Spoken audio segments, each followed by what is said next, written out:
How much of your life do you actually remember? Not the big moments.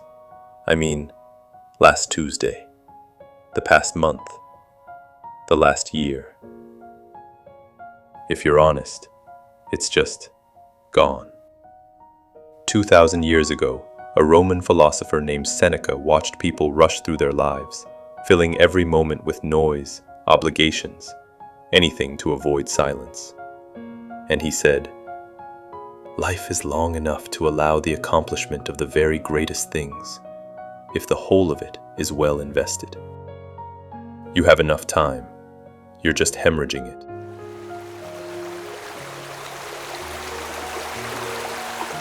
Here's Seneca's most uncomfortable idea.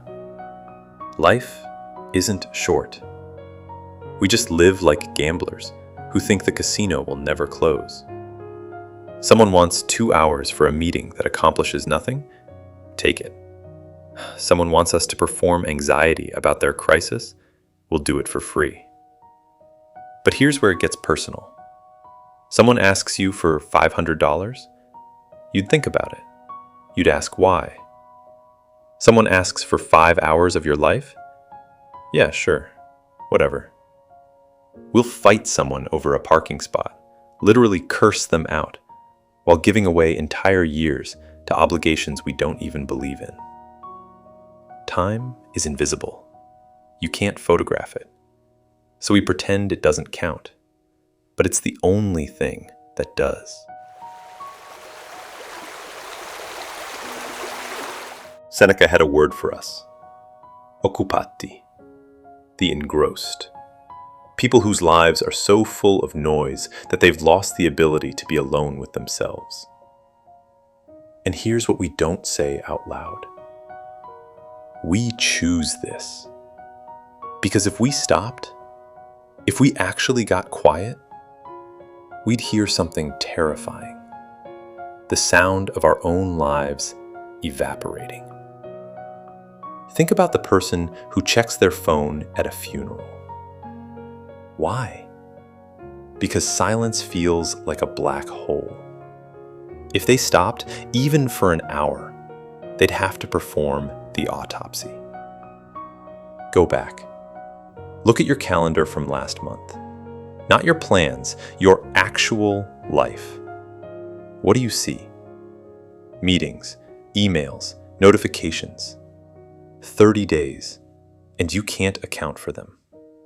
Not because you died, but because you were never really there. Seneca wrote something brutal. There is no reason to believe that a man has lived long because he has gray hair and wrinkles. He has not lived long. He has existed long. But forget the wrinkles. Look at the eyes.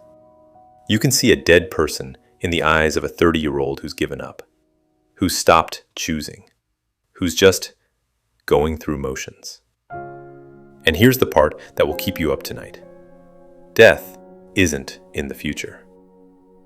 Whatever of our age is past, death holds. You think death is a destination. Seneca says it's a rear-view mirror. Every second that just passed, you're already dead to it. It's gone. You're dying right now. Every moment you're not choosing your life, you're choosing your death. Okay, let's talk about your phone. You tell yourself it's work, that you have to check Slack at 11 p.m. But let's be honest about what you're actually doing. You're checking it because you're addicted to the feeling of being required. Every time that screen lights up, it tells you that you exist, that you matter. This is productivity porn. You're not being productive, you're getting high on the performance of being busy. And your screen time report? That's the autopsy of your day. It's a minute-by-minute record of you choosing everyone else over yourself. Here's the real reason we stay busy. You act like mortals in all that you fear, and like immortals in all that you desire. You're terrified of death, but you live like you have infinite time to waste. And you know what's really happening? You're hiding. The greatest things Seneca talks about, they're terrifying. Writing that book, having that conversation, building something that matters, admitting you've been wrong. Those things require you to be present, vulnerable, fully yourself. So we hide in busyness. We say, someday. We say, when things calm down. Because doing what actually matters is the scariest thing in the world. So if we're wasting time, what should we be doing? Seneca says, spend time with the greatest minds in history. But here's what he really means. When you read Marcus Aurelius, you're not just learning his ideas, you're downloading his consciousness. He spent decades figuring out how to stay sane in chaos. You're letting him run his operating system on your hardware. Viktor Frankl survived hell and found meaning. You can take what cost him everything and install it over coffee. You can steal thousands of years from the dead, and they can't stop you. They're waiting. Let me tell you the most terrifying thing Seneca wrote. Busy people can't use their past, because when they look back, there's nothing there. Imagine, you're 50. Someone asks about your 30s, and you realize you can't remember them. Just fragments. Stress you can't explain. Years that vanished. 20 years evaporated. But the person who actually chooses their life, their past becomes immortal. It lives in the people they touched, the work they created, the wisdom they passed on. While everyone else's time evaporates, theirs compounds. It becomes something that outlives them.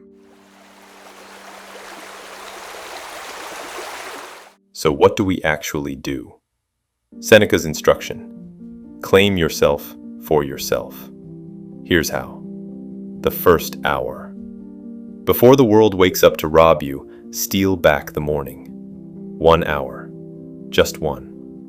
Before you check your phone, before you open your email, before you become available, you use it for you. Reading, thinking, asking if you're living the life you meant to live. And here's the second part, and this will cost you. Start saying no. Not out loud, not yet. That gets you fired.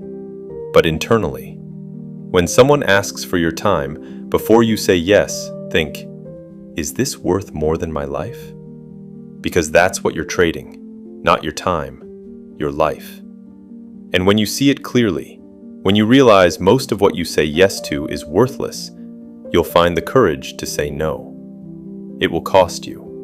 Relationships, opportunities, the version of you that needed everyone's approval. But you'll get something back, your life. Seneca wrote, "Life will make no noise as it passes. Silent, it will glide on." The question isn't whether you have enough time. It's whether you'll stop pretending you have forever.